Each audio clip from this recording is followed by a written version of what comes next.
Hello, and welcome to another episode of Untraditionally Traditional, a podcast with me, Brittany Duncan, a millennial homemaker. Join me each week as I share all the things I've learned that make keeping your home, garden, and life running smoothly, all while working. If you are enjoying the podcast, please be sure to subscribe in your favorite podcasting app so you get the episodes downloaded straight to you every Monday. Now, on to today's episode.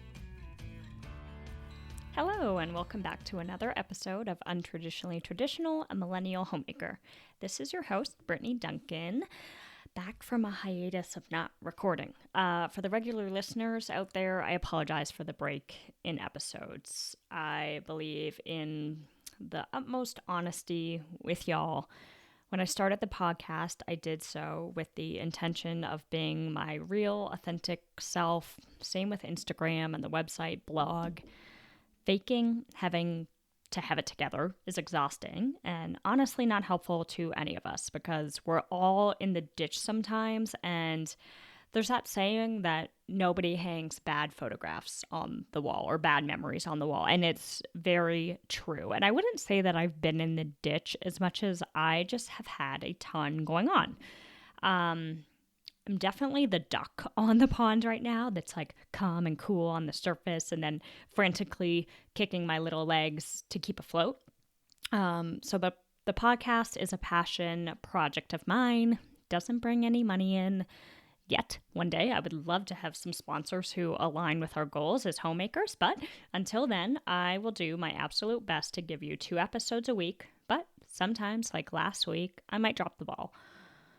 And honestly, what made me excited to hop back in front of the mic and get it together was the sweetest review I just received on Apple Podcasts, and I want to read it to y'all. It read, "Very informative, and the topics covered are relevant and interesting to myself.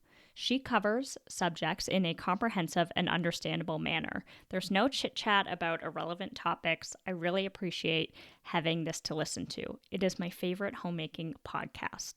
So thank you so much, Steph, for your review.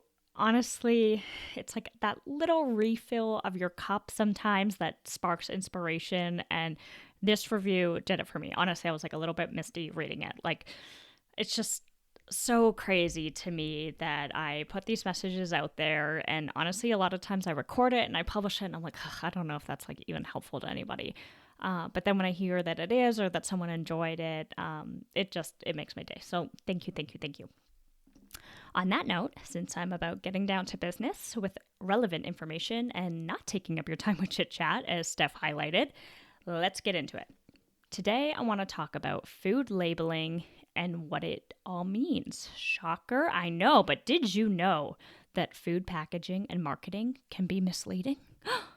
Well, I've been surprised to learn recently just how misleading it can be. I stumbled upon this Instagram account, which honestly it has 1.5 million followers, so apparently I'm late to the game, but it's called The Food Babe, and the owner dives into all of the things when it comes to our food, why certain foods are addicting, what's in certain foods, what labels we need to watch out for, and I wanted to share a few of those today. I'm going to start with eggs because obviously being a backyard chicken keeper, I'm passionate about the quality of eggs. I've learned a lot through the classes that I've taken just how much more nutritionally beneficial eggs can be versus like your generic store-bought eggs if you are doing it right. And I'm also a huge animal lover. If you've ever seen a poultry farm, well, it can be traumatizing, okay? The life of a chicken raised in a commercial farm for egg production isn't, I would say most of the time isn't great, to be honest. So how do we make it great? So let's dive into the phrase cage-free. What does cage-free really mean? Basically, it's pretty face value. It means that they weren't in a cage. It doesn't mean that they ever saw daylight or that they were not crammed into a warehouse, which, ding, ding, ding, ding, think about that. It also doesn't equal organic. So what should you be looking for if cage-free isn't it? Organic pasture raised. So a few things come with this label. One, the eggs are certified humane. They're truly organic. And best of all, the hens eat from a pasture, having access to grass and bugs and all the good stuff that not only makes a happy chicken, but makes a pasture-raised egg 2 times higher in vitamin E and omega-3s, and also a healthier ratio of omega-6 to omega-3. Omega-6, for those of you who don't know, they're necessary for the body and can be beneficial if, and this is a big if, the omega-3 to omega-6 ratio is on point. Too much omega-6 increases the risk of inflammation and inflammatory diseases, and we'll dive more into that another day when I can muster up the energy to dive into seed oils. Okay, talked eggs. Now let's talk chicken.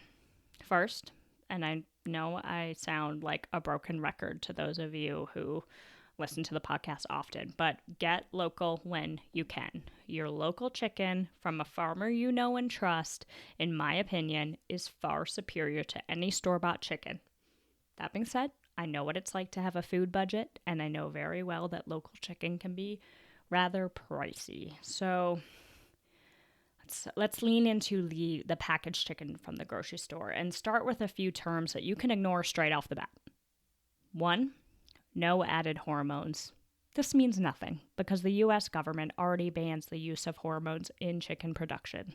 Also turkey and pork. So them putting that in big letters on the front of the package, it's an irrelevant piece of information. You can ignore it.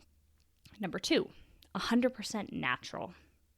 Means that there are no artificial ingredients or added colors and is minimally processed.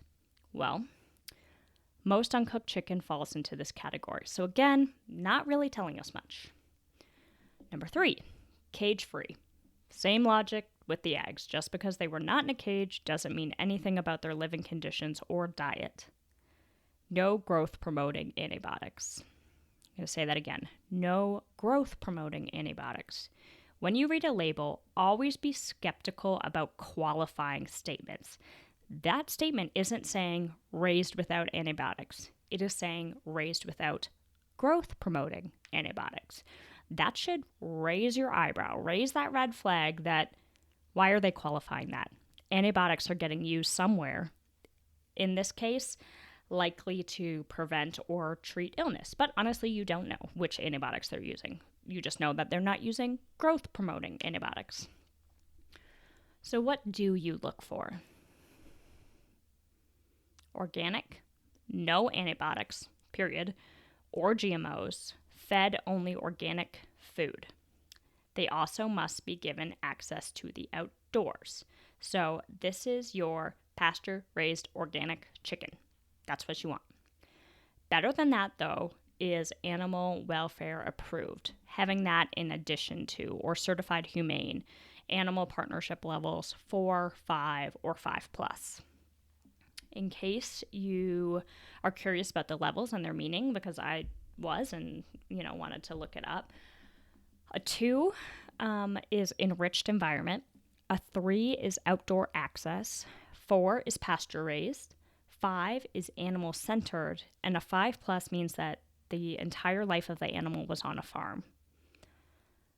Okay, so last but not least, I want to cover a post that the Food Babe shared that was breaking down artificial flavors versus natural flavors. Spoiler, both are shit. Pardon my French. All right, let's start with the dirty. Artificial flavors. She shares 6 points about what an artificial flavor is. So 1, makes fake food taste real. 2, designed to be addicting. AKA, those candies that you can't stop eating, well, they were designed to be that way, so, don't feel too bad. 3, can make a processed product taste like strawberries without any strawberries. 4, contains up to 100 ingredients that are not labeled. These can be preservatives, emulsifiers, solvents, and other additives. It's also synthesized in a lab and derived from substances that are not plants or animals. She lists petroleum, coal, and tar as examples. Okay, just gonna leave that there for a second. Okay, now for the misleading natural, not natural, flavors. And we wonder why America is sick. Ready for the mic drop? It's the same freaking list, with the exception of the last point. Rather than being derived from petroleum and tar, they can be derived from things like bark, but also beaver anal glands. Yes, you heard that right, and I found it hard to believe, so I did a little digging, and lo and behold, quote, natural flavoring called castoreum is a thick, odorous secretion obtained from the anal glands of beavers. It is used to give a vanilla flavor to some dairy products and desserts. Yes, so that's that. I guess fortunately, unfortunately, most vanilla is now made with synthetic vanillin. Which, what is synthetic vanillin, you ask? Well, quote, synthetic vanillin is a vanilla flavoring compound derived from the petrochemical precursor guaiacol. Down the rabbit hole I went, and I warn y'all, once you start researching this stuff, this is how it usually goes if you actually dig. Okay, so is guaiacol safe? I read this study from the National Library of Medicine about the toxicity of guaiacol, which read, we concluded that guaiacol is an extremely toxic product, toxic rating class 5, whose use should be restricted or banned. And this, folks, is why we spend the extra money on real vanilla beans or extract. No anal glands or toxic class 5 chemicals in our food. Okay, so that's all for now. Hopefully I haven't made you terrified to go to the grocery. Really, the point of this episode is to start the conversation about looking at our labels. What do they mean? And what do they really mean? Because, I mean, hey, I work in marketing. I know how it goes. And food marketing is very, very clever. The healthy, the good, the this. The simplest way that I found to look at it and avoid all this red tape is to eat real food. A motto, and you truly have to think of it this way, is that convenience comes at a cost. And we've got to face that. Johnson and I have been leaning into Whole30, and it feels really good to be steering away from packaged foods more than we already do. I mean, Johnson and I have our whole marriage really tried to eat clean and real foods. I've always been pretty conscious about where my food comes from. But it's hard. I mean, I get it. Crackers are, it takes a lot of work to make crackers and those kind of things. But basically it's when you buy a food that comes out of a box and has an ingredient list, you have got to read between the lines and honestly, skip the front of the box half the time, because those terms that they're putting in big letters on the front or in the banner and advertising probably don't mean anything or are misleading, like natural flavors.